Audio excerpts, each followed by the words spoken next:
What is emotional dependency? നമുക്ക് പലപ്പോഴും പല ആളുകളോടും പല സാധനങ്ങളോടും ഇമോഷണലി ഡിപ്പെൻഡൻ്റ് ആയിരിക്കും അല്ലേ? ചിലപ്പോൾ നമ്മൾ ആ ഒരു സംഭവം കയ്യിലില്ലെങ്കിൽ അല്ലെങ്കിൽ ആ ആളുകൾ നമ്മുടെ ഒപ്പം ഇല്ലെങ്കിൽ നമ്മൾ ഭയങ്കര ലോൺലിനെസ് ഫീൽ ചെയ്യും. എന്തുകൊണ്ടാണ് അങ്ങനെ? നമ്മൾ എന്തുകൊണ്ടാണ് പലതിനോടും അറ്റാച്ച്ഡ് ആയിരിക്കുന്നത്? നമുക്ക് എന്തുകൊണ്ട് ഡിറ്റാച്ച്മെൻറ്റ് പ്രാക്ടീസ് ചെയ്യാൻ പറ്റാതെ? നമ്മൾ എനഫാന്ന് എന്തുകൊണ്ട് തോന്നാൻ പറ്റാതെ? ഇത്തരം ക്വസ്റ്റ്യൻസ് ഡിസ്കസ് ചെയ്യാണ് ഇന്ന് കേട്ടോ. നിങ്ങളുടെ തോട്ട്സും എൻ്റെ അടുത്ത് ഷെയർ ചെയ്യണേ. കാരണം എന്താ വെച്ചിട്ടുണ്ടെങ്കിൽ ഇമോഷണൽ ഡിപ്പെൻഡൻസി പലർക്കും പലവിധമാണ് തോന്നുന്നത്.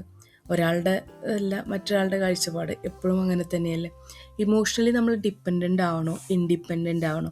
ഫസ്റ്റ് ഓഫ് ഓൾ അതാണ് എനിക്ക് നിങ്ങളോട് ചോദിക്കാനുള്ളത്. കാരണം എന്താ വെച്ചിട്ടുണ്ടെങ്കിൽ ഇമോഷണൽ ഡിപ്പെൻഡൻസി പലപ്പോഴും സ്നേഹമായിട്ട് തെറ്റിദ്ധരിക്കാറുണ്ട്. നമ്മൾ ഇമോഷണലി കുറേ ഡിപ്പെൻഡൻ്റ് ആവാണ് ഒരാളുടെ അടുത്ത്. അപ്പം നമ്മുടെ റിയാക്ഷൻസ് ചിലപ്പം അയാളുടെ റിയാക്ഷൻസിനെ റിലേറ്റ് ചെയ്തിരിക്കും. അയാൾ സന്തോഷവാനോ സന്തോഷവതിയോ ആണെങ്കിൽ നമ്മൾക്കും സന്തോഷം ഉണ്ടാവും. നേരെ മറിച്ച് അയാൾക്ക് കുറച്ച് ദുഃഖമാണ് എന്ന് വെച്ചാൽ നമ്മളും അപ്പോൾ ദുഃഖിച്ചിരിക്കുന്നതായിട്ട് നമുക്ക് തന്നെ ഫീൽ ചെയ്യും. അയാളുടെ മൂഡ് ശരിയില്ല, സോ എൻ്റെ മൂഡും ശരിയില്ല. അല്ലെങ്കിൽ അയാളുടെ മൂഡ് നന്നാക്കാൻ ഞാൻ എന്തൊക്കെ ചെയ്യേണ്ടി വരും. പ്രത്യേകിച്ച് ഫ്രണ്ട്ഷിപ്പിലൊക്കെ, അല്ലെങ്കിൽ മാരേജസിൽ, അല്ലെങ്കിൽ പാരൻറ്റിങ്ങിൽ, അതുമല്ലെങ്കിൽ കുട്ടികളുടെ മൂഡ് ശരിയാവാൻ വേണ്ടിയിട്ട് നമ്മൾ ചെയ്യണ കുറേ കാര്യങ്ങൾ, പാരൻസിൻ്റെ മൂഡ് ശരിയാവാൻ വേണ്ടിയിട്ട്, അങ്ങനെ ഓരോരുത്തരുടെ മൂഡ് സ്വിങ്സ് അനുസരിച്ച് നമ്മളുടെ മൂഡും ചേഞ്ച് ചെയ്തുകൊണ്ടിരിക്കുകയാണ്. ഫ്രണ്ട്ഷിപ്പിലാണെങ്കിൽ വളരെ ചെറിയ പ്രായത്തിൽ തന്നെ നമ്മൾ മറ്റുള്ളവരുടെ ഇമോഷൻസിന് വേണ്ടി നമ്മൾ അഡ്ജസ്റ്റ് ചെയ്യപ്പെടാനായിട്ട് അഡ്ജസ്റ്റ് ചെയ്യണം ഒരു അലിഖിത നിയമം. മാരേജസിലാണെങ്കിലും അങ്ങനെ തന്നെ നമ്മളിങ്ങനെ കൊണ്ടു നടക്കാൻ ഒരു കണ്ടീഷൻ്റെ ആയിപ്പോയി ഇമോഷണൽ ഡിപ്പെൻഡൻസി എന്നുള്ളത്. ഇനി സാധനങ്ങളോടുള്ള റിയൽ ലൈഫിൽ നമ്മൾ പല സാധനങ്ങളോടും നമ്മൾ ഇമോഷണലി ഡിപ്പെൻഡൻ്റ് ആണല്ലേ. അതിനോട് ഇങ്ങനെ കെട്ടുപിണഞ്ഞെടുക്കേണ്ടി വരും. നമ്മുടെ ഫോണായിരിക്കട്ടെ, ചിലപ്പോൾ ഫോൺ കേസായിരിക്കാം, അതും അല്ലെങ്കിൽ ചെറിയ ചെറിയ കുട്ടിപ്പാവകൾ എന്തെങ്കിലും, അതും അല്ലെങ്കിൽ എന്തൊക്കെയാണ് നമ്മൾ ഇമോഷണൽ ഡിപ്പെൻഡൻ്റ് ആവുന്നത്. പണ്ടൊക്കെ ഞാൻ വിചാരിച്ചിരുന്നത് മനുഷ്യന്മാരോട് മാത്രമാണെന്ന് കേട്ടോ. പക്ഷേ ഇപ്പോൾ മനസ്സിലായി സാധനങ്ങളോടും നമ്മൾ ഇമോഷണലി ഡിപ്പെൻഡൻ്റ് ആണ് എന്നുള്ളത്. ചിലപ്പോൾ മുടിയിൽ വെക്കുന്ന ചില ക്ലിപ്പുകളായിരിക്കാം, ആ ക്ലിപ്പില്ലെങ്കിൽ ഒരു സമാധാനം ഉണ്ടാവില്ല. ചിലപ്പോൾ കണ്ണടയായിരിക്കാം, 3-4 കണ്ണട ഉണ്ടെങ്കിലും ആ കണ്ണട ഉണ്ടെങ്കിൽ മാത്രമേ കാര്യങ്ങളൊക്കെ ശരിക്കും കാണുള്ളൂ എന്ന് ഉള്ള പോലെ ആയിരിക്കും, പവറൊക്കെ ഒന്നാണെങ്കിൽ കൂടി. അപ്പോൾ അത്രയും ഇമോഷണൽ ഡിപ്പെൻഡൻസി എങ്ങനെ നമ്മൾ ഡിറ്റാച്ച്മെൻറ്റിലൂടെ നമ്മുടെ കുറച്ചും കൂടി ബെറ്ററായിട്ട് നമുക്ക് നമ്മളെ തന്നെ മാറ്റാം. പുതിയൊരു വർഷം വരാൻ പോവല്ലേ, പുതിയ ശീലങ്ങൾ വളർത്തിയെടുക്കുക. പഴയതെല്ലാം ഒരു മോശം ശീലങ്ങളാണെങ്കിൽ അത്തരം ശീലങ്ങളെ കളയാനുള്ളൊരു സമയം കൂടിയാണ് പുതിയ വർഷം എന്നുള്ളത്. ചിലപ്പോൾ നമുക്ക് ഷോപ്പിംഗ് ആയിരിക്കും നമ്മൾ ഇമോഷണലി ഡിപ്പെൻഡൻ്റ് ആവുക. കാരണം നമ്മൾ കുറച്ചൊന്ന് മൂഡ് ഓഫ് ആയിരിക്കുമ്പോൾ okay will go for shopping എന്നുള്ളൊരു തോന്നലുണ്ടാവില്ല. അപ്പോൾ അതൊരു ഇമോഷണൽ ഡിപ്പെൻഡൻസി എന്ന് പറയാം. ഓൺലൈൻ ഷോപ്പിംഗ് ചെയ്താൽ എൻ്റെ ഈ മൂഡൊന്ന് മാറി കിട്ടും എന്നുള്ളത്. എന്തിനോടാണ് നമ്മൾ അറ്റാച്ച്ഡ് ആയിരിക്കുന്നത് നമ്മൾ ആദ്യം സ്വയം വിലയിരുത്തണം. ചിലപ്പോൾ ആളുകളോടായിരിക്കും. ചിലപ്പോൾ നമ്മുടെ സ്പൗസ് നന്നായി പെരുമാറിയാൽ അന്നത്തെ ദിവസം ബെറ്ററായി. നമ്മൾ നല്ലൊരു കറി വെച്ചിട്ട് ഒരു കാര്യം പോലും വർത്താനം പറയാണ്ട് ചിലപ്പോൾ ഒന്നും മിണ്ടാണ്ട് പോകുന്ന ആളുകളുണ്ടാവും. അതും അല്ലെങ്കിൽ നമ്മൾ നന്നായിട്ട് നമ്മൾ അവർക്ക് ഇഷ്ടപ്പെട്ട ഗിഫ്റ്റ് വാങ്ങി കൊടുത്തിട്ട് ഒരു റെസ്പോൺസ് ഉണ്ടാവില്ല. അപ്പോഴും നമ്മളുടെ മൂഡ് ഓഫായി, മൂഡ് ഓൺ സ്വിച്ച് ഇട്ട പോലെയാണ്. കാരണം നമ്മൾ അത്രയും മറ്റുള്ളവരുടെ അടുത്ത് ഇമോഷണലി ഡിപ്പെൻഡൻ്റ് ആണ്. ഇനി ഫ്രണ്ട്ഷിപ്പിൻ്റെ കാര്യം പറയാം കേട്ടോ. ഫ്രണ്ട്ഷിപ്പിൻ്റെ കാര്യം പറയുമ്പോൾ പലർക്കും അനുഭവപ്പെട്ട ഒരു കാര്യമാണ് ഈ ഇമോഷണൽ ഡിപ്പെൻഡൻസി എന്നുള്ളത്. കാരണം നമ്മുടെ ഫ്രണ്ട്സ് ഹാപ്പി ആയിരിക്കാൻ നമ്മളെ എന്തും ചെയ്യും എന്നുള്ള പോലെയൊക്കെ നമ്മൾ പെരുമാറും. പക്ഷെ എന്ത് ചെയ്തിട്ടും അവർ ഹാപ്പിയൊന്നും ആവില്ല. നമ്മുടെ കഠിന പ്രയത്നങ്ങളും നമ്മുടെ ലോയാലിറ്റിയും ഓണസ്റ്റിയും ഒന്നും ആരും ചിലപ്പോൾ മനസ്സിലാക്കിയെന്ന് വരില്ല. അപ്പോൾ നമ്മളുടെ മൂഡ് ഇറിറ്റേറ്റഡ് ആവും, അല്ലെങ്കിൽ നമ്മളുടെ ആകെ അപ്സെറ്റ് ആവും. ആ ദിവസം പോവും, ആ മാസം പോവും, ചിലപ്പോൾ ആഴ്ചയും പോവും. കുറച്ച് വർഷങ്ങളായിട്ട് പലർക്കും അങ്ങനെ ഒരു ഇമോഷണൽ ഡിപ്പെൻഡൻസി മറ്റൊരാളോട് ഉണ്ടാവണമെന്നില്ല കേട്ടോ. നമുക്കുണ്ടാവണം അത്രയും ഡിപ്പെൻഡൻ്റ് ആവണം എന്നില്ല മറ്റൊരാൾ. കാരണം ചില പിണക്കങ്ങളൊക്കെ അങ്ങനെ സ്വിച്ച് ഇട്ട പോലെ പിണങ്ങും. നമ്മൾ എവറി ഡേ സംസാരിക്കുന്ന ആളായിരിക്കും, പെട്ടെന്ന് ഡിം എന്ന് വെച്ചിട്ട് ആൾക്ക് മാറാൻ പറ്റും. പക്ഷെ നമ്മൾ മാറണമെന്നില്ല, നമ്മളപ്പോൾ ഈ കരഞ്ഞിരിക്കും. അപ്പോൾ അത്തരം മനസ്സുള്ള ആളുകൾക്ക് വേണ്ടിയിട്ടാണ് ഈ ഇമോഷണൽ ഡിപ്പെൻഡൻസിയുടെ വീഡിയോ തന്നെ ഞാൻ ചെയ്യുന്നത്. കാരണം എന്ന് വെച്ചിട്ടുണ്ടെങ്കിൽ ഞാനും വളരെ ഇമോഷണൽ ഡിപ്പെൻഡൻ്റ് ആയിട്ടുള്ള ഒരാളാണെന്ന്. എനിക്ക് ചില സാധനങ്ങളോട് ഈ പറഞ്ഞ പോലെ വളരെയധികം ഞാൻ ഡിപ്പെൻഡൻസി കീപ്പ് ചെയ്യുന്ന ആളാണ്. അതുപോലെ ആളുകളോട്, പ്രത്യേകിച്ച് ഫ്രണ്ട്സിനോട് ഭയങ്കരമായിട്ട് അറ്റാച്ച്ഡ് ആയി കഴിഞ്ഞാൽ നമ്മൾ എല്ലാം കറക്റ്റായിട്ട് അവർക്ക് വേണ്ടിയുള്ള കാര്യങ്ങൾ, നമ്മുടെ സമയം അതുപോലെ നമ്മൾ സന്തോഷങ്ങൾ ഷെയർ ചെയ്യുക. പക്ഷേ പലപ്പോഴും കണ്ടിരിക്കുന്ന കാര്യം, അപ്പുറത്ത് നമ്മുടെ ഫ്രണ്ട്ഷിപ്പ് തുടരണ്ടെന്ന് വിചാരിച്ചിട്ട് പെട്ടെന്ന് ഒരു സിസേഴ്സ് വെച്ച് കട്ട് ചെയ്യണ പോലെ കട്ട് ചെയ്തിട്ട് പോവുകയൊക്കെ ചെയ്യും. അപ്പോൾ നമ്മൾ ഭയങ്കര വിഷമമായി പോകും. ഇങ്ങനെയൊക്കെ ചെയ്യാൻ പറ്റുമോ ദൈവമേ എന്ന് തോന്നുമല്ലേ? അപ്പോൾ നമ്മൾ എന്ത് ചെയ്യണം? എല്ലാത്തിനും നമുക്ക് സെൽഫ് ലവ് ആണ് പ്രാക്ടീസ് ചെയ്യേണ്ടത്. നമ്മൾ സെൽഫ് ലവ് പ്രാക്ടീസ് ചെയ്തിട്ടുണ്ടെങ്കിൽ ഇമോഷണൽ ഡിപ്പെൻഡൻസിന്ന് കുറച്ചൊക്കെ പുറത്ത് കടക്കാൻ പറ്റുമെന്നാണ് പറയുന്നത്. പ്രാക്ടീസ് ചെയ്യണം. പ്രാക്ടീസ് മേക്സ് പെർഫെക്റ്റ് എന്നല്ലേ പറയുന്നത്. കാരണം എന്ന് വെച്ചിട്ടുണ്ടെങ്കിൽ നമ്മളുടെ സെൽഫ് ലവ് കുറയുമ്പോഴാണ് നമുക്ക് നമ്മൾ കരഞ്ഞാലും കുഴപ്പമില്ല, മറ്റുള്ള ആൾക്കാർ എന്തുകൊണ്ട് നമ്മൾ ഇട്ടിട്ട് പോയി അല്ലെങ്കിൽ കട്ട് ചെയ്തിട്ട് പോയ റിലേഷൻ എന്നൊക്കെ തോന്നുന്നത് അല്ലേ. നമ്മൾ നമ്മുടെ സ്നേഹിച്ച് തുടങ്ങിയാൽ, നമുക്ക് വേണ്ടി സമയം കണ്ടെത്തി തുടങ്ങിയാൽ, ഇതാണ് നിൻ്റെ പ്രോബ്ലം എന്ന് നമ്മൾ മനസ്സിലാക്കി കഴിഞ്ഞിട്ടുണ്ടെങ്കിൽ നമുക്കൊരു ഇൻസ്റ്റൻ്റ് ആയിട്ടുള്ളൊരു എന്താ പറയുക, കാമിങ് പീപ്പിളിനെയോ ഒരു പ്ലേസിനെയോ ഒരു തിങ്ങിനെയോ ആവശ്യമില്ല അല്ലേ. നമ്മൾ ചിലപ്പോൾ ട്രാഫിക്കിനെ പഴിക്കുമല്ലേ. നമ്മൾ ഭയങ്കര ഒരു ട്രാഫിക് കൂടി പോകുമ്പോൾ നമ്മൾ എന്തുകൊണ്ടാണ് ഇങ്ങനൊരു ട്രാഫിക് എൻ്റെ മുമ്പിൽ വന്നത്. അപ്പോൾ നമുക്കൊരു സ്മൂത്ത് ആയിട്ടുള്ളൊരു റോഡ് വേണം നമുക്ക് പോകാൻ വേണ്ടിയിട്ട്. നമ്മൾ കറക്റ്റ് ടൈമിൽ റീച്ച് ചെയ്യണം എന്നുള്ളത്. അതുപോലെ ഈ ഇമോഷണൽ ഡിപ്പെൻഡൻസി ഉണ്ടാകുമ്പോൾ നമ്മൾ ഡേ ടു ഡേ ലൈഫിലും ഇതൊക്കെ കുറേ കാര്യങ്ങൾ റിഫ്ലക്റ്റ് ചെയ്യും കേട്ടോ. ഒരു പോസിറ്റീവ് ആൻഡ് പ്രൊഡക്റ്റീവ് ആയിട്ടുള്ള ദിവസം ഉണ്ടാവണം എന്ന് തോന്നിക്കഴിഞ്ഞിട്ട് സ്റ്റാർട്ട് ചെയ്യും. അപ്പോഴായിരിക്കും ഇതുപോലെ ട്രാഫിക്ക്, അല്ലെങ്കിൽ ആളുകൾ, friends, spouse, relationships, parents, children, colleagues, classmates, whoever it is നമ്മുടെ ഇടയിൽ വന്ന് നമ്മളെ ഇമോഷണലി ഡിപ്പെൻഡൻ്റ് ആക്കിയിട്ട് പെട്ടെന്ന് ലോൺലി ആക്കിയപ്പോൾ, നമ്മൾ ഇമോഷണലി ഡിപ്പെൻഡൻ്റ് അല്ല എത്രയെന്ന് പറഞ്ഞാലും നമ്മൾ ചിലപ്പോൾ ഈ ലവ് ഫാക്ടർ കൊണ്ട്, അവരോടുള്ള സ്നേഹം കൊണ്ട് നമ്മൾ പലതും ചെയ്തു പോകും. പല കാര്യങ്ങളും അവർക്ക് വേണ്ടി ചെയ്തു പോകും. പക്ഷെ നമ്മുടെ സമയമാണ് പോകുന്നത്, അല്ലെങ്കിൽ നമ്മുടെ ഇമോഷനാണ് അവിടെ നമുക്ക് ലൂസാവണത്, നമ്മുടെ സെൽഫ് കൺട്രോളാണ് ലൂസാവണത് എന്നൊന്നും ആലോചിക്കില്ല. അപ്പോൾ നമുക്ക് ആങ്സൈറ്റി വരും. അപ്പോൾ നമ്മുടെ മൈൻഡ് ആകെ ലൂപ്പിലാകപ്പെട്ട പോലെ തോന്നും അല്ലേ. ആങ്സൈറ്റി വരും, ഡിപ്രഷൻ വരും, കരഞ്ഞുകൊണ്ടിരിക്കും. അപ്പോൾ ഇതിൽ നിന്നൊക്കെ രക്ഷപ്പെടാൻ വേണ്ടി ഞാനും കുറേ മാർഗ്ഗങ്ങൾ നോക്കിയിട്ടുണ്ട്.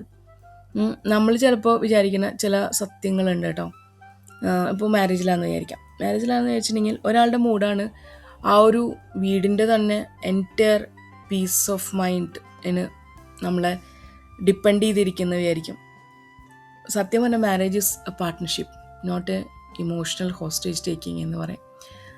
നമ്മളൊരു എന്തിനാ ഇങ്ങനെ ഒരു കൂടിൻ്റെ ഉള്ളിൽ അകപ്പെട്ട പോലെ ഇരിക്കുന്നത്? It's really A partnership. ഇനി പാരൻസും ഫാമിലി ആവട്ടെ, നമുക്കൊരു ഡിസിഷൻ എടുക്കണമെങ്കിൽ you can make it with N approval. ഒരു അപ്രൂവൽ ഇല്ലാണ്ട് ആ ഒരു ഡിസിഷൻ എടുക്കാൻ പറ്റില്ല എന്നറിയാം. അതിപ്പോൾ പാരൻസിൻ്റെ ആവട്ടെ കുട്ടികളുടെ ആവട്ടെ. നമ്മുടെ ഉള്ളിൽ നമ്മളെ കൺട്രോൾ ചെയ്യുന്നത് ഗിൽറ്റാണ്, എല്ലാവരും അപ്രൂവ് ചെയ്തില്ലല്ലോ എന്നുള്ളത്. സോ നമ്മൾ ബൗണ്ടറീസ് കീപ്പ് ചെയ്യും. This boundaries get labelled as disrespect. അപ്പോൾ അവരെന്ത് പറയും? ഇത് ഡിസ്റെസ്പെക്റ്റ് ആണ് എന്ന് പറയും. അപ്പം ഗ്രാറ്റിറ്റ്യൂഡ് എന്ന് പറയുന്നത് ഒരു ലൈഫ് ലോങ് ഇമോഷണൽ ഒബീഡിയൻസ് ഒന്നല്ല. നമ്മൾ ഒബീഡിയൻ്റ് ആയിട്ട് നിൽക്കാൻ ഉള്ളൊരു എപ്പോഴും ഉള്ളൊരു സംഭവം എന്നല്ല ഗ്രാറ്റിറ്റ്യൂഡ് എന്ന് പറയുന്നത്. നമ്മൾ ബൗണ്ടറീസ് കീപ്പ് ചെയ്താൽ ഡിസ്റെസ്പെക്റ്റ് ആണെന്ന് എന്തായാലും പറഞ്ഞു പോകും. ഇനി ഫ്രണ്ട്ഷിപ്പിൻ്റെ ഇടയിലാണെങ്കിൽ, one friend becomes your whole world. നമ്മളൊരു ഫ്രണ്ടിനെ തിരഞ്ഞെടുത്തിട്ടുണ്ടെങ്കിൽ ആ ഫ്രണ്ടാണ് നമ്മുടെ വേൾഡ് തന്നെ. You are always available. They are nos. ഒരിക്കലും നോ ഇല്ല. If she or he want something will do that അല്ലേ. You will feel disposable the moment they pull away. നമ്മളെ പുഷ് ആൻഡ് പുൾ ചെയ്യണ ആ സമയത്ത് നമ്മളൊരു ഡിസ്പോസിബിൾ ടിഷ്യൂ പേപ്പർ പോലെ നമുക്ക് തോന്നിപ്പോവും അല്ലേ. Real friendship doesn't make you beg for relevance. നമ്മളുടെ ഒരു റിയൽ ഫ്രണ്ട്ഷിപ്പ് ആണെങ്കിൽ ഇറ്റ് വോണ്ട് ഹാപ്പൻ. ഇനി കുട്ടികളുടെ കാര്യമാണെങ്കിൽ, your identity revolves around them. നമ്മളുടെ ഐഡൻറ്റിറ്റി കുട്ടികളുടെ ചുറ്റാന്ന് തോന്നുമല്ലേ. അവരുടെ സക്സസ് ആണ് നമ്മുടെ വർത്ത്. ലെറ്റിംഗ് ഗോ, ലൈക്ക് നമുക്ക് ആ ലെറ്റിംഗ് ഗോ വരില്ല. ബിക്കോസ് അവരുടെ സക്സസ് ആണ് നമ്മുടെ വർത്ത്. നമ്മളങ്ങനെ ഒരു ഫാൾസ് ഇമേജ് ക്രിയേറ്റ് ചെയ്തേക്കാം. Children are not meant to carry your emotional weight. ചിലപ്പോൾ നമ്മൾ ഓവർ ഡിപ്പെൻഡൻ്റ് ആയിരിക്കും. നമ്മുടെ ഇമോഷണൽ ട്രോമാസ് ഡിസ്കസ് ചെയ്യും. അതിൻ്റെ ഒന്നും ആവശ്യമില്ല. ഇനി സ്പിരിച്വൽ ആൻഡ് ഇമോഷണൽ ഫിഗേഴ്സ് ഒക്കെ ഉണ്ടാവില്ലേ നമ്മുടെ ലൈഫിൽ. ചില ആളുകൾ നമ്മുടെ ഗൈഡ് ചെയ്യുന്നവരുണ്ടാവും. അപ്പോൾ അവരുടെ unavailability it will create a lonely space for you, അല്ലെങ്കിൽ ഒരു vacant space in you. Anything like നമ്മൾ ഇമോഷണലി അപ്ഗ്രേഡ് ആവാൻ നമ്മൾ ശ്രമിച്ചുകൊണ്ടിരിക്കുമ്പോൾ ചിലപ്പോൾ നമ്മൾ കേജ് ചെയ്യപ്പെട്ട പോലെ തോന്നുമല്ലേ. എങ്ങനെ അൺപ്ലഗ് ചെയ്യാം ഇത്തരം കാര്യങ്ങൾ? ഇതിൽ നിന്നൊക്കെ എങ്ങനെ പുറത്ത് കിടക്കാം? ഒന്ന് നോക്കിയാലോ? സത്യം പറഞ്ഞാൽ നമ്മൾ ഒന്നിനോട് അറ്റാച്ച് ചെയ്യപ്പെട്ടിട്ടല്ല സത്യത്തിൽ നോക്കുക വെച്ചാൽ. You are attach to how it make you feel. നമ്മുടെ ഇമോഷൻസിനെയാണ് നമ്മൾ അറ്റാച്ച് ചെയ്തെടുക്കുകയാണ്. കാം, കൺട്രോൾ, സേഫ് ആണെന്ന് നമ്മുടെ മനസ്സിന് തന്നെ ബോധിപ്പിക്കണം അല്ലേ? എങ്ങനെയാണ് നമ്മൾ ഇതിൽ നിന്നൊക്കെ രക്ഷപ്പെടാം? സത്യം പറഞ്ഞിട്ടുണ്ടെങ്കിൽ ഇതിൽ നിന്നൊക്കെ രക്ഷപ്പെടാൻ നമ്മൾ തന്നെ വിചാരിക്കണം. അപ്പം നമ്മൾ ചില കാര്യങ്ങളോട് ഡിറ്റാച്ച്ഡ് ആവണമെങ്കിൽ practice safe discomfort. Stay without the thing A little longer each time. Teach your nervous system I M okay without it. നമ്മൾ ഇതിൽ നിന്ന് രക്ഷപ്പെടാനായിട്ടൊരു മാർഗം എന്താ അറിയൂ? നമ്മൾ നമ്മളോട് തന്നെ പറഞ്ഞു പഠിപ്പിക്കുക I M okay without it. Longer time.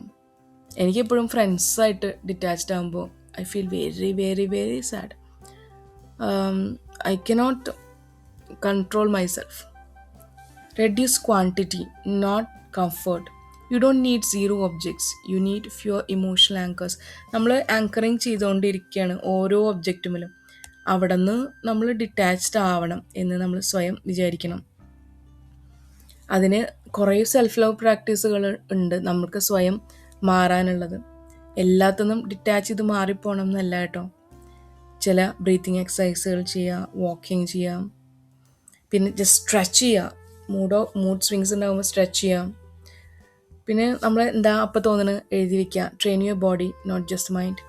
ഈ മൈൻഡിൽ ഉണ്ടാവുന്ന കാര്യങ്ങളൊക്കെ ബോഡിയിൽ റിഫ്ലക്റ്റ് ചെയ്യും കേട്ടോ, പെയിനായിട്ടും ആങ്സൈറ്റി ആയിട്ടൊക്കെ. അപ്പോൾ don't deny your self the justice. നമ്മൾക്ക് നമ്മളോട് തന്നെ തോന്നുന്ന ആ ഒരു ജസ്റ്റിസ് അല്ലേ, അതൊന്നും ഡിനൈ ചെയ്യുക അല്ലെങ്കിൽ ഡിലേ ചെയ്യുകയൊന്നും ചെയ്യരുത്. Wait 10 minutes. നമുക്ക് ആ ഫീലിങ്സ് ഉണ്ട്, 10 minutes അതിന് വേണ്ടി ചെയ്യുക, വെയിറ്റ് ചെയ്യുക. And ask what I am actually avoiding right now. നമ്മൾ എന്താണ് നമ്മളെ തന്നെ അവോയ്ഡ് ചെയ്യുന്നത് എന്ന് ചോദിക്കാം. നമ്മളോട് നമ്മുടെ ഗോൾ എന്താണ്? നമ്മൾ സ്വയം പണിഷ് ചെയ്യരുത്. So the choice is ours. The goal is our choice. You take the correct choice. നമ്മൾ എന്തിനാണ് ഇമോഷണലി ഡിപ്പെൻഡൻ്റ് ആയിരിക്കുന്നത് എന്ന് ഫൈൻഡ് ചെയ്യാം. If it hurts you just leave it. അല്ലേ? എന്തിനാ ആ ഒരു ഹേർട്ട് മൈൻഡിൽ ഇങ്ങനെ കൊണ്ടു നടക്കുന്നത്? നമ്മളെ തന്നെ പണിഷ് ചെയ്യുന്നത്. Like be honest. You feel calmer only when you are holding or just using something. നമുക്ക് അവരുള്ളപ്പോഴാണോ അത്രയും സമാധാനം? അല്ലെങ്കിൽ ആ ഒരു സംഭവം യൂസ് ചെയ്യുമ്പോഴാണോ നമുക്ക് അത്ര സമാധാനം? നമുക്ക് ആ സംഭവം അല്ലെങ്കിൽ എന്തെങ്കിലും സാധനങ്ങൾ ബൈ ചെയ്യുമ്പോഴാണോ ഇൻസ്റ്റൻറ്റ് റിലീഫ് കിട്ടുന്നത്? ലൈക്ക് നമുക്ക് എല്ലാം പെർഫെക്റ്റായിട്ട് ചെയ്യണം എന്നുണ്ടോ? എന്തിനാണ് നമ്മൾ ഇമോഷണലി ഡിപ്പെൻഡൻ്റ് ആയിരിക്കുന്നത്? അത് ഫൈൻഡ് ചെയ്യാം. നമ്മുടെ ക്വാളിറ്റി ഓഫ് ലൈഫ് ഇംപ്രൂവ് ചെയ്യാൻ ഇത്തരം സെൽഫ് ഫൈൻഡിങ്സ് ഒരുപാട് നമ്മളെ ഹെൽപ്പ് ചെയ്യും കേട്ടോ. ലൈഫ് എന്ന് പറഞ്ഞാൽ വളരെ ചെറുതാണ്. എന്തിനാ ആളുകളെ ആലോചിച്ചും സാധനങ്ങളെ ആലോചിച്ചും വിഷമിച്ചിരിക്കുന്നത്? ഇനി ഇതൊക്കെ പറഞ്ഞു കേൾക്കുമ്പോൾ ജിത ഭയങ്കര ഡിറ്റാച്ച്ഡ് ആണെന്നൊന്നും വിചാരിക്കരുത്. I M too much attached. I M practice, I M trying. അപ്പോൾ അതുപോലെ എന്നെ കേൾക്കുന്ന ആർക്കെങ്കിലും ഇതുപോലെ ഇമോഷണൽ ഡിപ്പെൻഡൻസി ലൈഫിലുണ്ടെങ്കിൽ ഉപകാരമാവട്ടെ എൻ്റെ ഈ ഫൈൻഡിങ്സ് എന്ന് വിചാരിക്കുന്നു.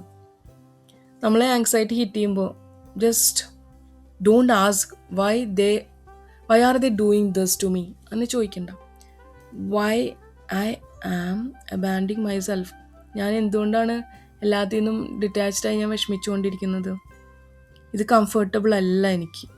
ഞാനിങ്ങനെ വിഷമിക്കാൻ ഞാൻ തയ്യാറല്ല. അല്ലെങ്കിൽ നമുക്ക് സിമ്പിൾ ആൻഡ് പവർഫുൾ വേർഡ്സ് ആയിട്ട് പറയാം. നമുക്ക് പറ്റാത്ത സംഭവങ്ങളാണെങ്കിൽ ഇതിനെക്കുറിച്ച് പിന്നെ സംസാരിക്കാം. അങ്ങനെയൊക്കെ കുറച്ച് ഡിറ്റാച്ച്മെൻറ്റ് പ്രാക്ടീസ് ചെയ്യാൻ കേട്ടോ. സോ ഹാപ്പി ആയിട്ടിരിക്കാം. നമ്മൾ സെൽഫ് ഡിപ്പെൻഡൻറ്റ്, സെൽഫ് ലവ് ഒക്കെ പ്രാക്ടീസ് ചെയ്യുക.